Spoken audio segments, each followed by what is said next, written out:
Assalamualaikum warahmatullahi wabarakatuh. Selamat pagi anak-anak, kembali lagi dengan Ustazah Ani. Hari ini Ustazah akan mempelajari IPA tentang indera pendengaran, yaitu telinga. Fungsinya untuk apa? Jelas untuk mendengarkan dan keseimbangan tubuh. Nah, sebelum kita mulai, siapkan dulu moto dan alat tulisnya. Kemudian kita baca bismillah. Bismillahirrahmanirrahim. Baik, tujuan pembelajaran hari ini adalah untuk mengetahui fungsi indera pendengaran, bagian-bagian indera pendengaran dan kegunaan hingga cara merawatnya. Di sini ada gambar indera pendengaran kita atau telinga kita dan bagian-bagiannya. Yang pertama ada daun telinga, yang kedua ada tulang martil, yang ketiga ada tulang landasan, yang keempat ada tulang sanggurdi, yang kelima ada tulang-tulang pendengaran, yang keenam ada saluran setengah lingkar bawah, yang ketujuh ada saluran setengah lingkaran atas, yang kedelapan ada saluran setengah lingkaran datar, yang ke-9 ada saraf serambi, yang ke-10 ada saraf rumah siput, yang ke-11 ada tuba Eustachius, yang ke-12 ada serambi, yang ke-13 ada gendang telinga, dan yang terakhir 14 ada liang dengar. Selanjutnya adalah telinga luar dan telinga tengah. Yang pertama kita bahas adalah telinga bagian luar, terdiri dari daun telinga yang fungsinya untuk menangkap dan mengumpulkan suara. Yang kedua ada liang telinga, fungsinya sebagai tempat masuknya gelombang suara ke telinga bagian dalam. Yang ketiga ada gendang telinga. Gendang telinga ini berfungsi untuk menangkap gelombang. Selanjutnya ada telinga tengah. Telinga tengah terdiri dari di dalam rongga terdapat 3 tulang pendengaran, yaitu tulang martil, landasan, dan sanggurdi yang saling berhubungan. Tulang-tulang ini disebut ossikel. Yang kedua ada saluran Eustachius. Eustachius ini berfungsi untuk menyamakan tekanan di dalam dan di luar telinga dan mengeringkan atau mengeluarkan cairan dari telinga bagian tengah, yakni bagian telinga di belakang gendang telinga. Nah, saluran ini untuk meneruskan getaran bunyi dari telinga luar ke telinga dalam. Selanjutnya ada bagian telinga dalam. Bagian telinga dalam ini terdiri dari jendela oval, jendela bundar, rumah siput atau koklea, dan 3 saluran tengah lainnya. Masing-masing akan kita bahas. Yang pertama yaitu jendela oval, yang artinya penghubung antara telinga tengah dengan telinga dalam yang berupa selaput tipis.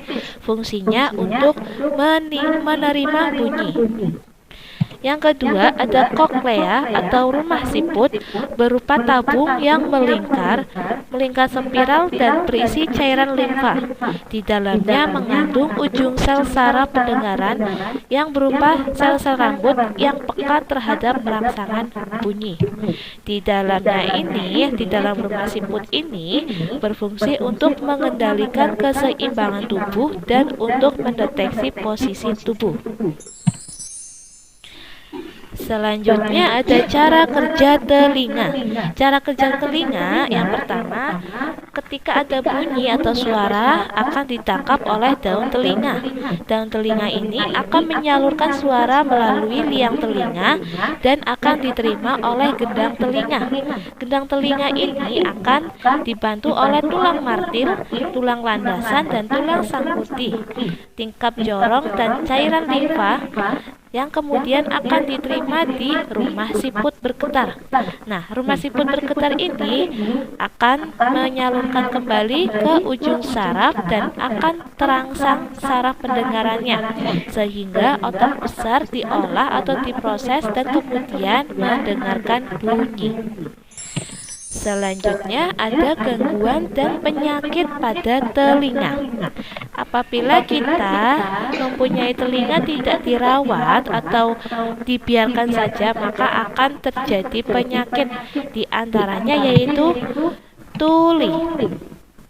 Tuli berkurangnya kemampuan mendengar. Disebabkan oleh apa? Tuli disebabkan oleh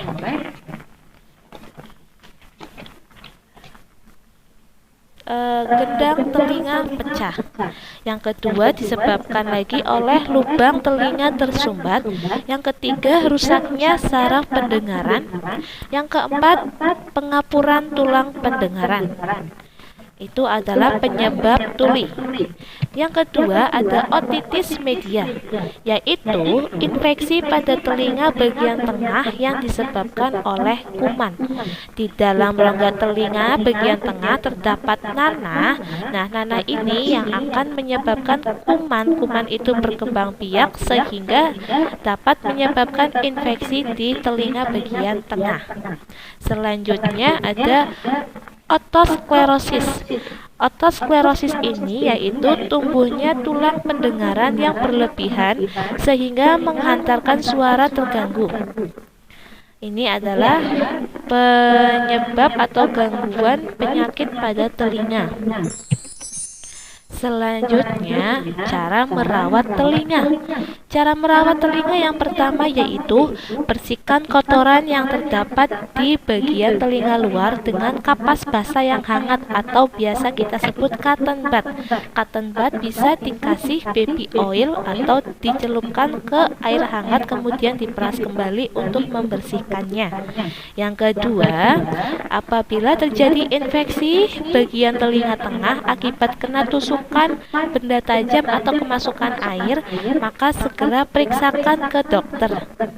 Yang ketiga, bila ada suara memekakan telinga, segera tutup kedua lubang telinga agar gendang telinga tidak rusak. Suara memekakan maksudnya suara yang keras, sehingga lubang telinga ini bisa ditutup agar gendang telinganya itu tidak rusak. Itu adalah cara merawat telinga. Tidak ada tugas, tetapi hanya mengamati dan mendengarkan video Ustazah. Sampai di sini Ustazah sampaikan. Mohon maaf apabila ada yang kurang paham, bisa hubungi Ustazah via WA. Ustazah akhiri. Wassalamualaikum warahmatullahi wabarakatuh.